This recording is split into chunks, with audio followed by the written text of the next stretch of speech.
Hello Acolytes, welcome back to After Plague and to my February reading wrap-up, hooray! I read a little bit more this month and I'm changing the structure of the video. I'm just sort of messing around to see what works. So I'm actually going to do the reviews first, so you're gonna see me in voiceover right now. The first book I read this month was Silent Came the Monster by Amy Hill Hearth. In 1916, people flocked to the beaches for a summer of swimming and fun, but a young man is brutally killed by something in the ocean. Dr. Edwin Halsey concludes that it was a shark attack, but no one, not even those who witnessed the attack, believe him. He desperately tries to convince the public of the danger before the creature can strike again. It's incredibly weird to read Silent Came the Monster as a modern reader with all the quote-unquote general knowledge of sharks that we have. In a post-Jaws world, the idea that a shark attack is impossible is so far-fetched that it drastically affects the reading experience. The theories that people come up with are ludicrous. They're more inclined to believe that a sea turtle did it or a giant mackerel. How is that more believable than a shark? But this is based on a true story, so obviously this isn't the author's fault, it's just really weird. Edwin, the main character, is a surgeon desperately trying to be heard about the shark attacks, but also many other events happening in their world. He's trying to get the city to believe him about the shark, but he's also trying to prevent the spread of polio. Usually the reason city officials won't listen to him is money. If they claim there's a shark, it will turn away the tourists, of course. There's meaningful commentary here about comfort and profit being more important than human life, and there are many interesting ways the author could have taken this theme, but ultimately it goes nowhere and has no conclusion. There's also a B story about Margaret and Stanley, and again there's a hint of meaningful commentary here. This bit is a little spoilery, so skip to this time code if you care about that. Stanley and Margaret have staunch ideological differences. Don't forget when this story takes place, around World War I, right before the US entered the war. Stanley believes in sacrificing oneself for what is right and talks about joining the war effort if the United States enters World War I. Margaret, however, tells Stanley that she doesn't want to lose him. It's almost an honor versus family theme. I do think that this one is explored a little when Stanley dies trying to save a child from the shark, but the child dies anyway, making his sacrifice pointless and muddying up the metaphor. I'm not sure what this means for the theme. Like, the sacrifices that young men, soldiers made in World War I are ultimately pointless? I don't understand. I also felt that the way the plot resolved was weird. I didn't think there was enough build-up to killing the shark, and the scene itself was weird. It was kind of exciting, but they basically just killed it by whacking it on the head a bunch. I don't know, it was so anticlimactic. The parts about polio and the German U-boat and the war never really entered the plot either. There was some mention of people thinking that the shark attacks were propaganda about the U-boat, but it doesn't really go anywhere. This was a story about a guy killing a shark and nothing more. I gave Silent Came the Monster 3 stars. None of this is true. It's an interesting thing to title your book, and it dramatically impacts the way readers are going to engage with what you write. I've seen some people say that this was a dramatic misstep, and it killed a lot of the tension that the story was trying to build, but I have to disagree. This novel is about Jody. While celebrating her 45th birthday at a nice restaurant, she sees a glamorous, beautiful woman across the room celebrating her birthday as well. Jody instantly becomes enamored with this stranger, Alex, and she discovers that this woman is a podcast host. She approaches Alex, claiming that she's had a very interesting life and that her story has to be told. Alex can't resist the opportunity, even though she can feel something is kind of off about Jody. The way I see it, None of This Is True is not asking you to engage with a mystery story. The reader finds out very early that Jody is not who she seems to be. I don't think the title spoils anything because Jody is a liar and it's pretty obvious. She's a really pathetic character. Her husband is a 70-year-old man who groomed her when she was a teen, and her mother is an obvious narcissist. But Jody isn't a healthy person. She admires Alex so much she literally wants to be her. Spoilers ahead from this point, so skip to this time. Jody stalks Alex, steals little trinkets and trophies from her, and eventually manipulates her way into Alex's home. This is never a big shocking reveal moment. It's like a frog in the boiling pot of water. The reader picks up on what's happening quickly, and so combined with the title, this allows us to feel this sense of paranoia with all of Jodi's actions. We know that she becomes a wanted woman really early on in the story, but how? It makes us really worried for Alex, who's caught up in this web of lies. There is some truth to Jodi's lies, however. She really was groomed by her husband, and her mother really doesn't care for her that much. It starts to build a profile of who Jodi really is. I was really surprised with how the plot wrapped up, and I think I was pleasantly surprised. It wasn't at all what I was expecting, and I'm not sure what the true ending really was. I do think that's the point, though. I did read the author interview at the end of the book just to get a little bit more of an idea of what might have happened, and she seems to lean towards a canon ending, so I'll take her word for it.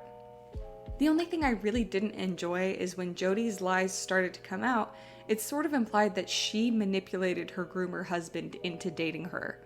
She was 15 and he was in his 40s. She did not manipulate him. He's a grown-ass man. None of this is true is more of an exploration of characters and dissatisfaction than a plot-driven story. Don't let the title put you off. There is more to this story than what meets the eye, and I desperately needed to find out what was going to happen next at every turn. So I gave None of This Is True 4 stars. In Bright Young Women, Pamela is the president of her sorority at Florida State University. Shout out Florida gang. Pamela is scared awake in the middle of the night by strange noises, and she witnesses a man sneaking out of their sorority house.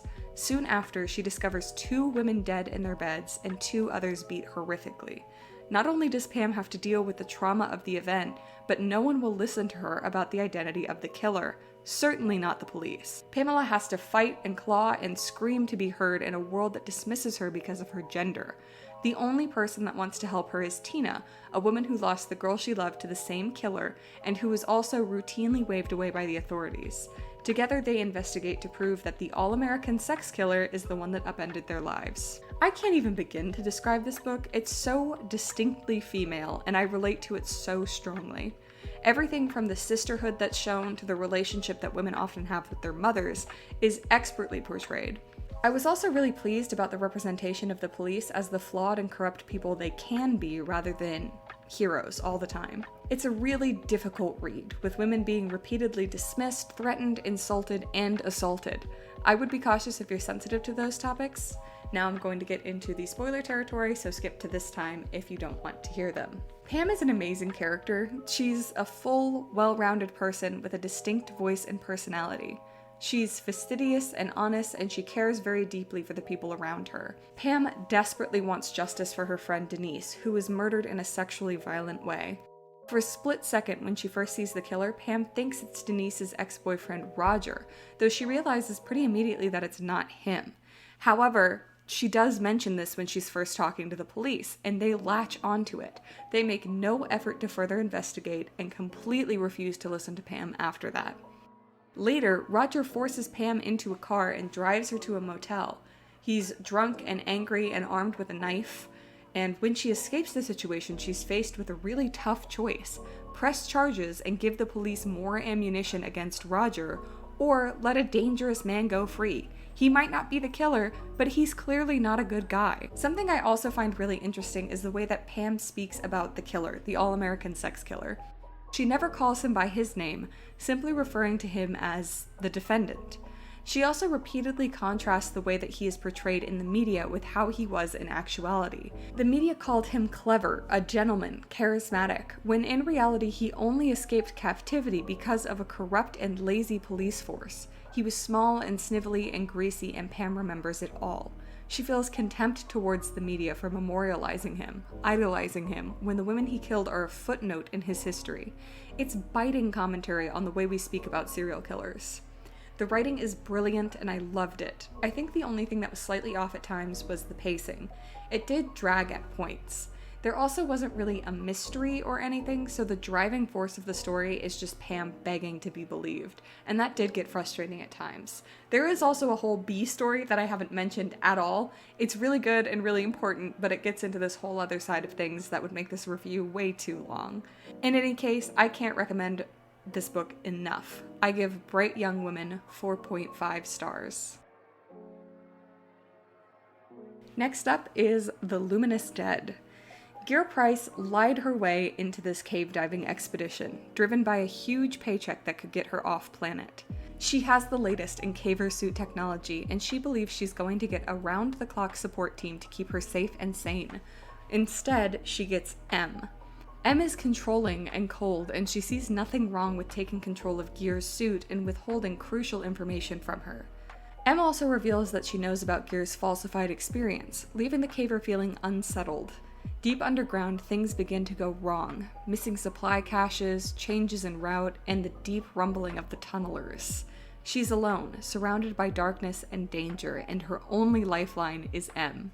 The Luminous Dead is not what I was expecting. It's not a heart-pounding horror novel with zombies or alien creatures. It's a character-driven novel. It's not that there aren't scares or tension, but most of the plot is climbing, talking, and an extended nervous breakdown. In describing it like that, I might not seem like I liked The Luminous Dead very much, but I do. I think there's something really good at the center of this novel, but I don't think it's typical of the horror genre. I was never really scared. I was nervous at times and tense, but more than anything, there was this creeping despair. It's not a scary story, it's depressing, and it does that very well. You know the drill by now. Spoilers, so skip to this. Like I said, this is a character-driven story, so the characters have to be good. Luckily, I think they are. Gira is our main and perspective character, and Emma is her woman in the chair. That's it. There are two characters in this book, and the entire story is the two of them having conversations while navigating a cave. I like Gira a lot. She's tough and smart, and she has a certain arrogance that drives her into death-defying situations. Because of this, though, she can be hot-headed, stubborn, and dangerous. M is completely different, cold and secretive. M doesn't really see Gira as a human at first. Their relationship is weird and toxic, but it grows and changes in a great way. They build trust and share deeply with each other. Unfortunately, the cave is not very interesting. The environment.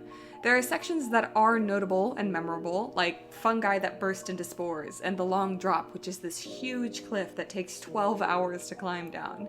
But most of the cave is just gray walls. The part of cave diving that scares me is really tight enclosed spaces, but we don't get much of that in this novel. Instead, all of the scariest parts take place in the sumps, which are underwater caves. Obviously, underwater cave diving is terrifying, but it just didn't hit. The spaces were too open and there was too much visibility. I just don't think it was very scary in the way that caves often are. Tension did build throughout the story, and I did feel like there were legitimate threats, but I do feel like those threats were a disappointment. The tunnelers are basically just giant worms. They were well described, but also Gira killed it by throwing a rock at it. There's also this idea that the cave is haunted or supernatural, or maybe it was hallucinogenic spores. It's never really clear. I don't necessarily think it needs to be, but it does sort of take away a lot of the existing tension. There was also a ton of backtracking that made the pacing slog. Gira has to progress through 6 camps, and once she gets back to 6, she treks back to 4, then back to 5, then back to 6, then back to 5, then gets swept back to 6, then back to 5, then back to 4, then back to 3, then back to 4. And if listening to that was tedious, imagine it going on for 200 pages. They're literally walking in circles. The writing and intrigue were really good, and there's a moment I loved when the suit is running out of battery and Gira has to put her life in M's hands. It was amazing, and I can't stop thinking about it. The tech is also really cool. It's not so far advanced that it feels like a Deus Ex Machina, but it is distinctly futuristic, and it creates this really nice sci-fi vibe. I'm not usually a sci-fi person, but I enjoyed it a lot.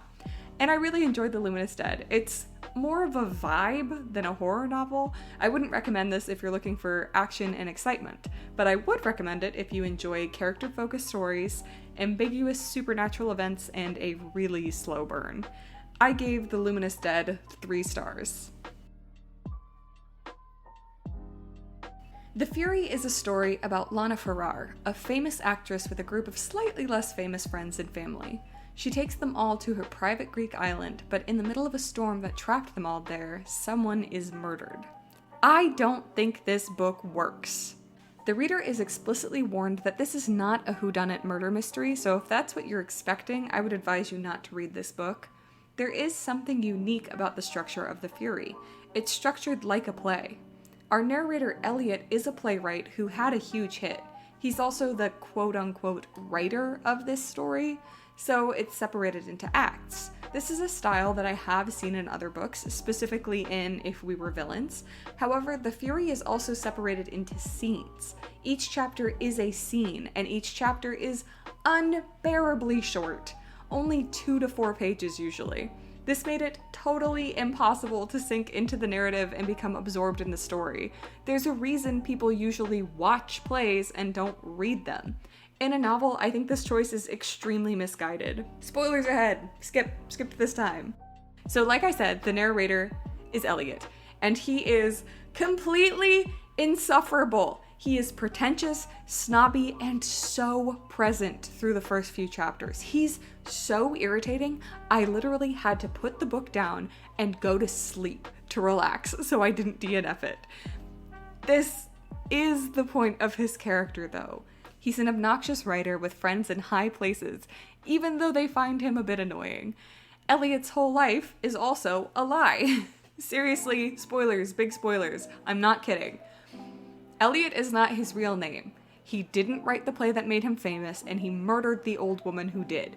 He's a narcissistic, nice guy who believes that his best friend should have married him instead of her husband. All his friends dislike him and find him annoying, and they are right, he is annoying. He's a stalker and a manipulator, and the entire novel is his attempt to manipulate the reader into being on his side. The character works and is explored really well, but if he's so annoying that I DNF, I never would have found that out, so I think it's a problem. The big twist is also shocking, but also not. I predicted that Elliot was not a good man, but I didn't predict how the plot would shake out in the last 50 pages. I liked the twist, but the author has this horrible habit where anytime something exciting is happening, he immediately takes you away into an extended series of flashbacks and explanations and diatribes about human nature. It just totally kills the pacing of the story. It lets you learn more about the characters, but like 85% of this novel is just character explanations. The structure is a real problem. We continuously return to the same moments to see them from a different character's perspective with new knowledge, but I don't think it's justified.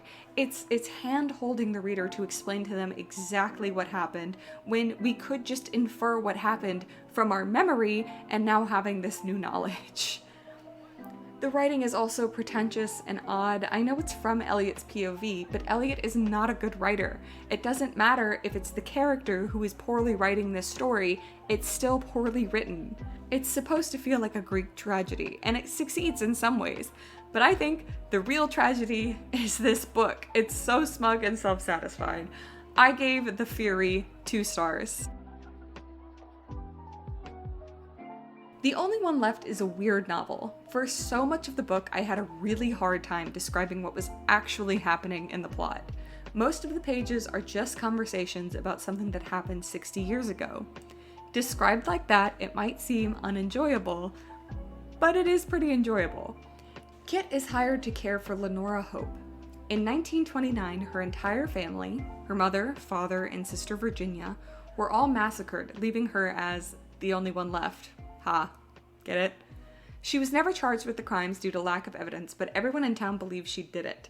She's been living isolated in the mansion at Hope's End ever since. It's interesting in the way it tries to tell its story. The twists are actually really fantastic. I'm a seasoned thriller reader, so I had my theories, but Sager always managed to pull a twist that was just out of my view, but these twists were always thoroughly supported by textual evidence and foreshadowing. Spoiler bit, skip here. So like I said, our main character is Kit, an in-home carer recently back from suspension. She was suspected of assisting a patient's suicide, and to further complicate things, that patient was Kit's very ill mother. She's a fine protagonist, she's quick on her feet, determined, and pushes through her fears to find the truth, but she's not an amazing detective. The other secondary characters are all important to the story, Most of the staff has been there since the massacre, and they're all supposed to be a major threat for much of the story, because any of them could have done it, you know?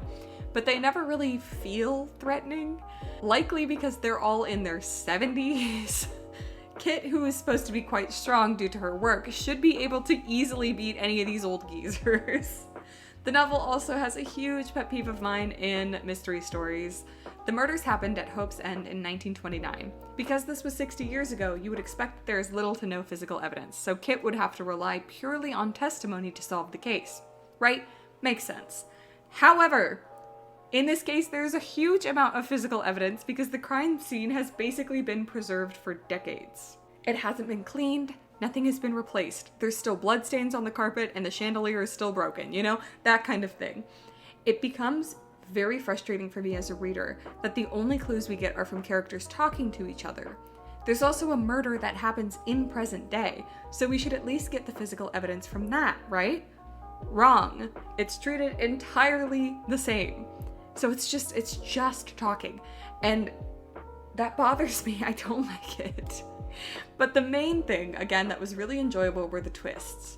I would often notice something strange or inconsistent, so subtle that I would think it was actually a mistake, and then it would be the linchpin in a huge twist.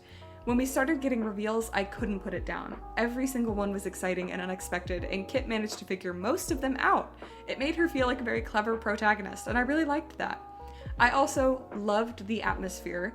It felt really gothic. Like, Hope's End is this giant old mansion on a cliffside that's slowly crumbling into the sea. The house is tilted and everyone feels the off-kilterness of the house. It was really good. The descriptions were really vivid and the writing was really good. I would definitely give this one a read if you like thrillers. It has some of the best twists I've read in a thriller in a while, so I gave The Only One Left 4 stars. Last but definitely least, oh my god, Before You Wake sucks. This is a collection of 3 short stories. The first is about a man living in a rundown apartment building being extorted for more and more money over time. The second is about a taxi driver with a dark stain on his past who takes a series of strange passengers from one location to another. And the third is about a ghost ship slowly drifting towards the shore. I'm gonna spoil all of this. I'm sorry, but just don't read this. It's a waste of your time. So the first story follows Frank, who's confronted by his landlord, Granby. Frank is saving up so he can leave this abandoned building turned unofficial apartments called the Angels. After his confrontation with Granby, he's told by a neighbor that he needs to pay the higher amount that Granby is asking for, or else, because of the family living on the top floor. Frank assumes this means a mob family. There's just no mystery here. The family are angels, and for some reason that goes completely unexplained, they want more and more money. They begin to haunt Frank, though they aren't described in a way that I find scary. He panics and promises he'll do a better job than Granby if they'll spare him and make him the landlord instead. The angels gruesomely murder Granby, and Frank moves into his apartment. The only part I felt horror was when Frank sees all of the bodies of, like, the long line of previous landlords hung up in Granby's room. That was freaky. I didn't like that very much. Well, I mean, I did like it, but it was spooky. But, the end. There's just no space for this story to develop. Why do the angels want money? Why are they so short-sighted about it? Because Granby could get them more money by improving the building or buying a better one. Are they actually angels? There's also, like, a weird amount of homophobia in this story for no reason. One of the tenants is a transgender woman named Lily, and they just misgender her and make fun of her for a few pages with no real purpose. Weird, whack, moving on. The second story is about Ray, a taxi driver who killed a teenager in a hit and run. He managed to evade the consequences, but they catch up with him when he gets a strange request for a pickup. The man he picks up has some kind of animal with him hidden away in a carrier. Ray attempts to ask about it, but is ignored. He goes on this series of drop-offs. He drops John at a house and then picks up an Indian woman from that same house who also has a pet. Drop off, pick up, drop off, pick up. It's insanely repetitive. At each house, he sees smoke rising from the backyard, someone screaming, and people cheering. Finally, he picks up his last passenger and brings him back to the first house. He helps carry in the pet and then sees a pyre in the backyard. It turns out the pet is a demon who, for a sacrifice, will allow you to see a dead loved one again. The last passenger Ray picked up turned out to be the father of the boy that he killed. Ray is then sacrificed. While this is more of a complete story, it's not nearly complete enough. None of the characters are anything except for Ray, who sucks. The driving is so repetitive, and it doesn't build tension at all. The demon also isn't scary. She's described as similar to a chimpanzee, but with cloven hooves. That's just not frightening. The last story is the worst. It was so boring, I nearly DNF'd, and this book was only 60 pages long. It was just a description in slow, tedious detail of every room of a ghost ship. Sure, there were some interesting moments and descriptions. I really liked the reveal of like the figurehead on the front of the ship, but to get there was just this slog. There are no characters, no plot, no tension, nothing. It felt like a corporate brief for how you would explain to a designer that you want a video game environment to be designed, you know? In this room, there's this, this, this, this. In this room, there's this, this, this, this. I can't explain how painful it is to read through. Words can't describe. I can't believe how boring it was. I'm actually baffled, still thinking about it now. Don't read this. Don't read it. Just don't. It's not scary, it's not tense, it's not interesting. Don't read it. I gave Before You Wake 1.5 stars.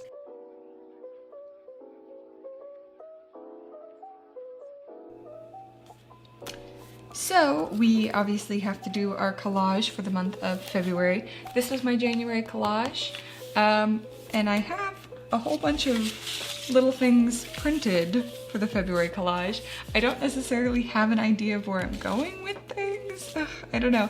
I have a lot of different little printouts, so we'll have to see how things end up. I didn't have as strong a vision for this month as I had for January. January I knew I wanted to go dark academia, and February I have all of these little hearts and desserts and strawberries. That's very not centered. Fuck.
I feel like it's messy, but we're getting somewhere, kind of.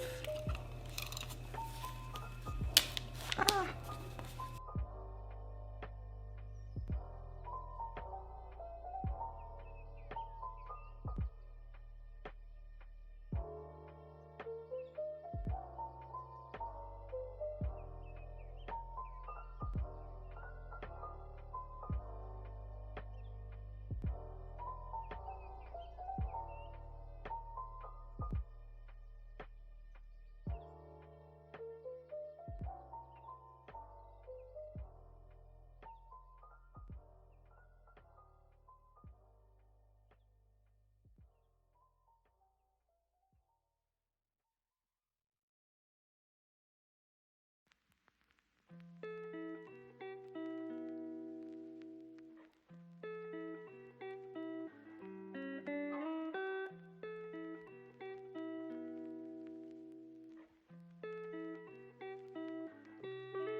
How do we feel about it? I feel like it's pretty cute. I think it's cute. I think it turned out pretty good. I don't think the strawberries were a mistake. Oh, there you go. Take a look-see at that. Bam. It's cute. It's cute. So let's compare it to the last one. That's the previous month, and this is this month. I don't know if I'm gonna stay in the good book. If they don't switch up their book by next month, I probably won't. They've been on this book for ages, and it's one hell of a book, don't get me wrong. It's long, it's 800 pages, which is why I stopped reading it, because I wasn't enjoying it, and I'm like, I'm not gonna push through 800 pages just so I can, oh my gosh, will you stick down straight? Just for a book that I'm not enjoying, you know?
All right, let's do some decoration on this page, shall we?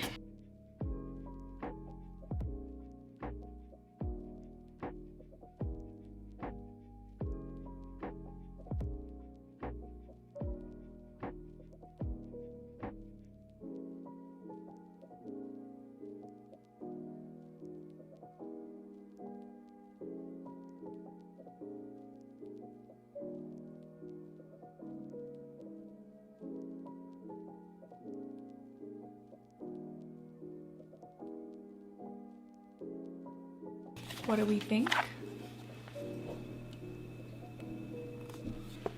I think that this first page is very cute, definitely giving off some Valentine's Day vibes. So off screen, I went and drew this grid and made sure it lined up with February's dates. So I'm just gonna go ahead and fill this in now. Time-lapse time, wahoo!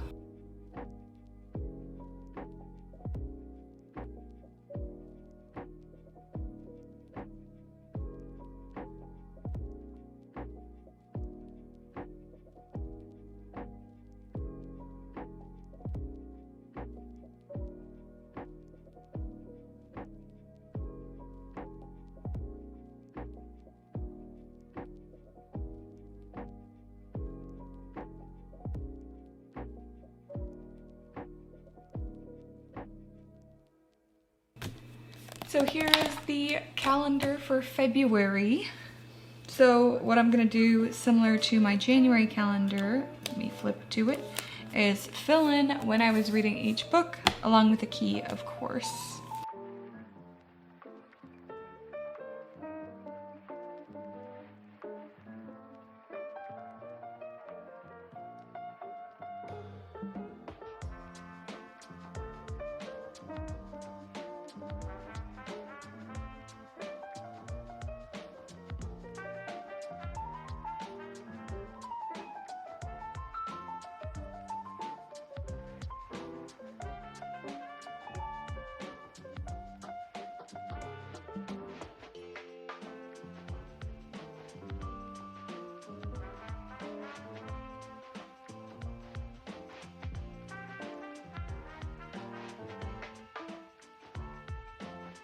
So here's the calendar all filled in. I figured I should fill it in before decorating, just in case, because I didn't want to run out of room for the key down here.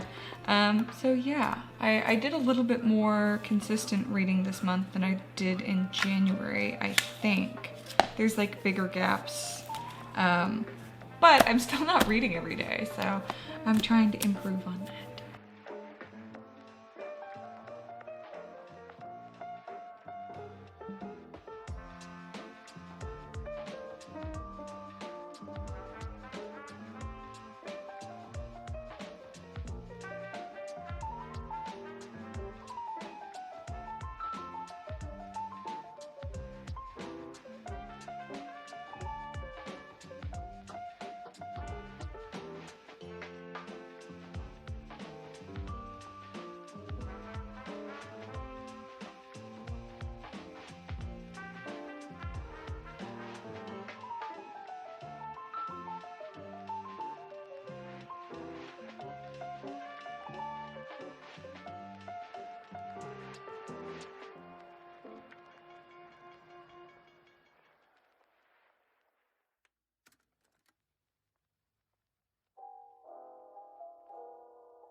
This is our final version of the calendar. I think it's pretty cute. I feel like I want something else up here, but I'm not quite sure what, so I might end up adding something off camera.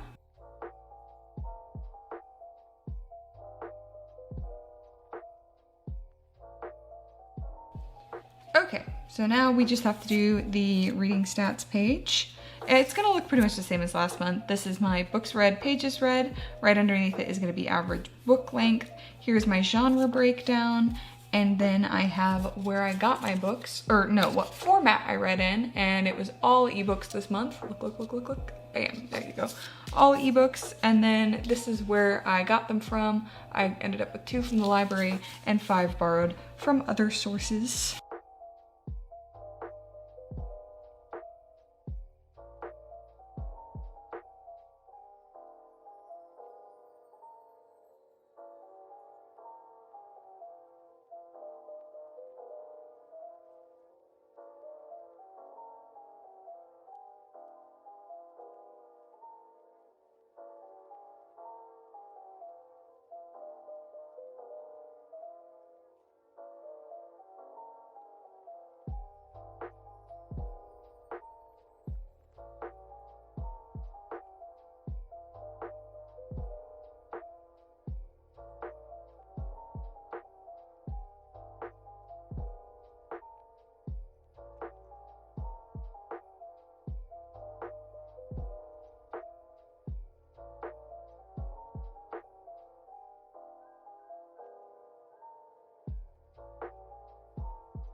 I think that the average length might be exactly the same as it was last month. I think it was 337. Yeah. Wow, that's surprisingly close. Okay, so that's this page all done. I feel like we're looking pretty good, which means we only have one more page to do. My camera is dying, so I'm really hoping I get it all done in time. Ugh. No. Until I can figure out how to replace the glue, I'm back to my roots, unfortunately.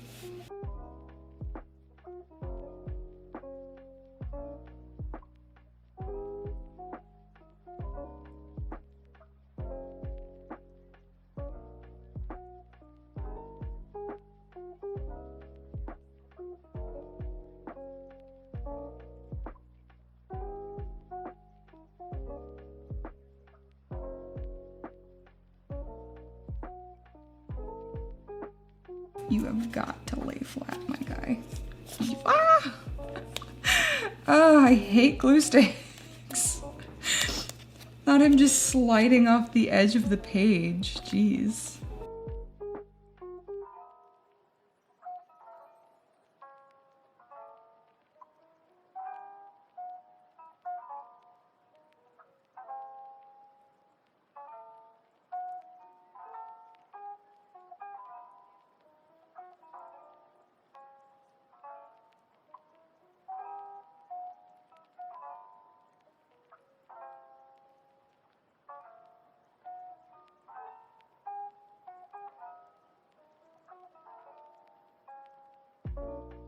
I feel like it needs a few more decorative elements, but I'm going to turn off my battery to try and conserve power. I will show you when it is done. So now I am going to fill in these pages. I think I have officially been in the book clubs long enough to say that I have joined a book club. We will move on to the reading tracker. Wha-bam! I love the reveal shot of the markers. Aren't they so pretty?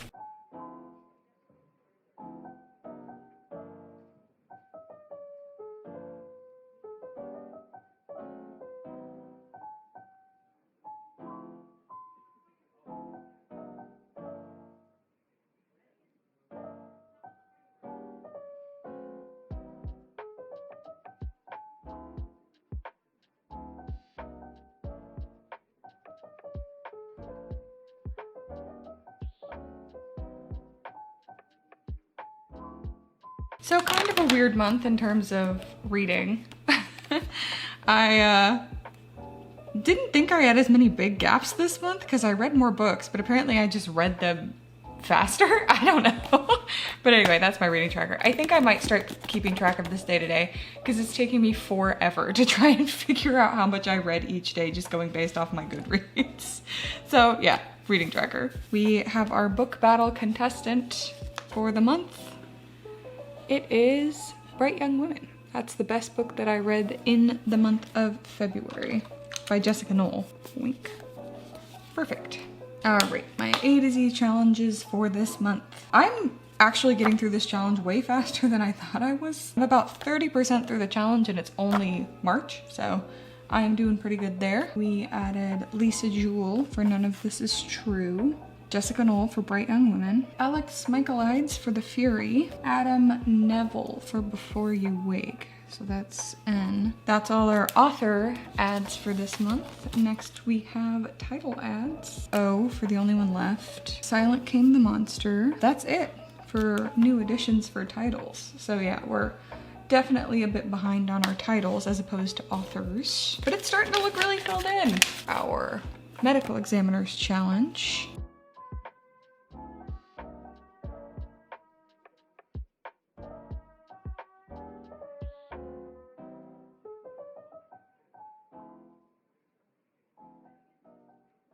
That is our Medical Examiners Challenge. Next up, we are putting cards in for our Decades Challenge. I accidentally got 3 this month because 2 of my stories ended up coincidentally taking place in decades that are not present day, which technically qualifies them for this challenge. So Silent King the Monster took place in, I believe, 1904?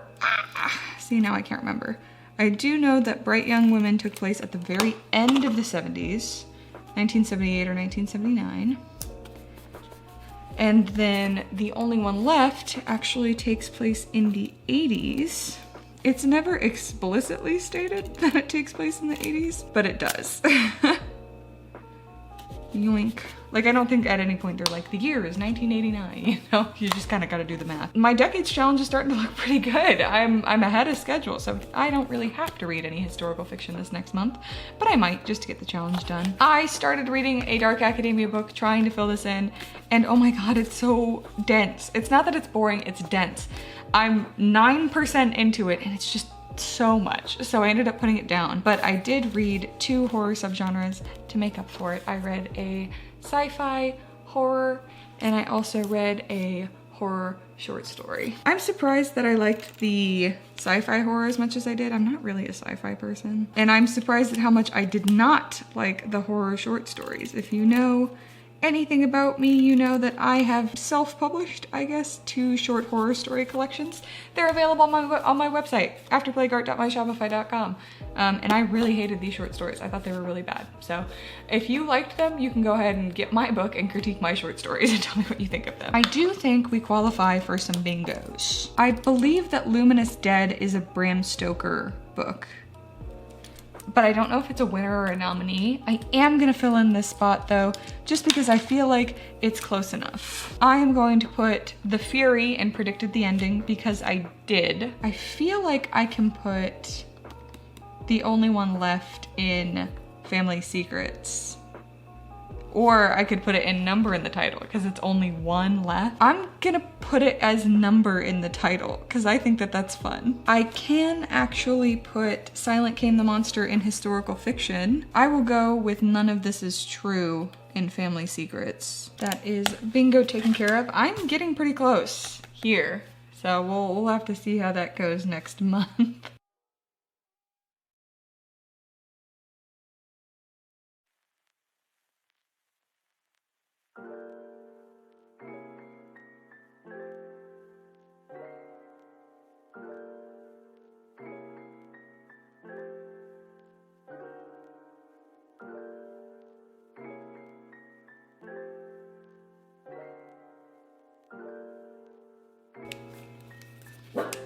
Rory, no.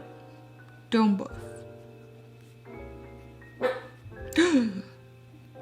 Gasp. We're looking good. So here's the final page. It's a little bit simpler than our one last time, but I like it. I'm happy with the simplicity. So here is what we did today. Here's a quick little flip through.